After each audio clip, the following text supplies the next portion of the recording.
The difficulty with attaining peace is that the ideals that we have as children sometimes slowly fade away when we reach adulthood. It's sort of like with each generation, we take 2 steps forward and then 1 step back. Unfortunately, a century worth of development hasn't brought us as close to a peaceful human paradise as philosophers and writers thought it would. And every generation can take on some blame for their misuse of a few of humanity's greatest creations and efforts. Still, the most powerful tool we have after hundreds of years is the tradition of storytelling and the hope that our children can and will do better than we did.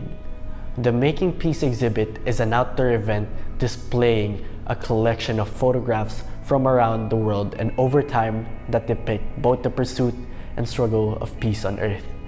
Ashley Woods has curated and presented the exhibit around the world in cities such as Rio, Cape Town, Stockholm, and Geneva. The exhibition itself, Making Peace, originated initially in Geneva. In fact, it is the largest outdoor exhibit of its kind in the world. In 2017, the exhibit landed on the east side of Toronto near the iconic Distillery District. Looking at these enlarged photographs on pillars lining a tree-canopied street, you are both intrigued and enveloped by the display. The messaging of the photographs was shocking. The violence, the heroism, the loss, and environmental destruction. You'd think it would just depress you. Peace is not that evident, when you're looking at pictures. It doesn't just pop out at you.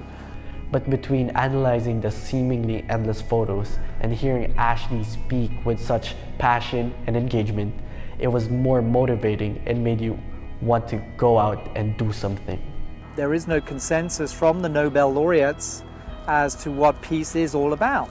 So coming from a communications background and a photography background, I took it upon myself to try to explain what peace is through photography, and that's what Making Peace is all about. We walked away from this with a new view, and it made us wonder whether the fight is over or if it can be won.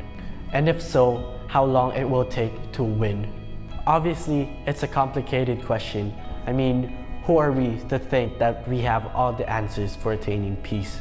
But that doesn't mean we can't focus on goals for doing our part.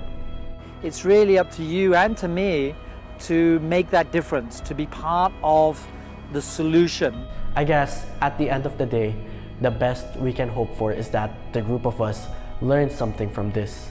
We can attain peace in the future if all of us contribute and work together and come together in one. What I can do is try my best to spread awareness among people about different conflicts, which in turn might, inspire people to want to come together and actually contribute to making peace in another country. For example, we should tell everyone about their history, the problems involving them, to make sure that these people are not treated unequally.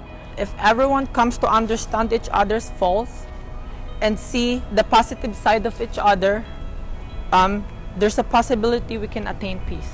And if enough of us see and ask questions and learn a little something, and most importantly, pass those stories on, maybe, possibly, hopefully, we can have a fighting chance for peace someday.